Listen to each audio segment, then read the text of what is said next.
मध्यधुंद truck चालकाने दिलेल्या धडकेत मुंबईतील तरुण पत्रकाराचा मृत्यू झालाय। धुळ्यातील गरताडबारीजवळ सोमवारी रात्री हा अपघात झाला। या अपघातात 27 वर्षांच्या हर्षल भदाने यांचा मृत्यू झाला। ते नवी मुंबई येथील खारघर येथे राहत होते। या प्रकरणी मध्यधुंद ट्रक चालक दीपक ढोडवे आणि त्याचा सहाय्यक उमेश मंडे यांना अटक करण्यात आली आहे। हर्षल भदाने हे बोरकुंड येथे त्यांच्या गावी आले होते।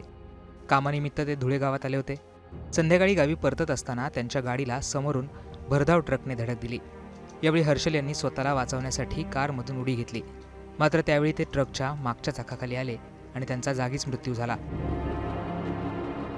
हर्षल यांच्यासोबत असलेले त्यांचे साथीदार या अपघातात जखमी झाले असून त्यांच्यावर खासगी रुग्णालयात उपचार सुरू आहेत। हर्षल यांच्या गाडीला धडक दिल्यानंतर ट्रक तसाच पुढे गेला।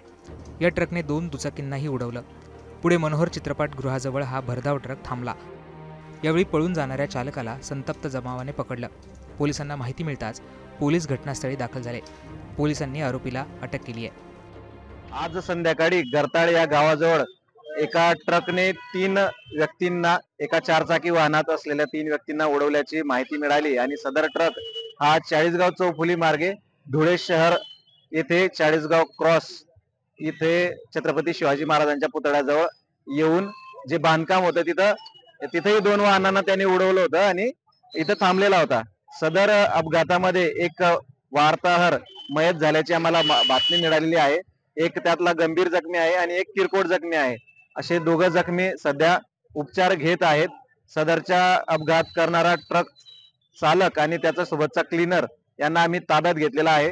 सदरचा ट्रक, अपघातग्रस्त ट्रक जो आहे तो इथून मोहाडी उपनगर पोलीस स्टेशन येथे रवाना करीत आहोत। दरम्यान या अपघाताची दखल मुख्यमंत्री एकनाथ शिंदे आणि उपमुख्यमंत्री देवेंद्र फडणवीस यांनी घेतली असून धुळे जिल्ह्याच्या पोलीस अधीक्षकांना कारवाईचे आदेश दिलेत।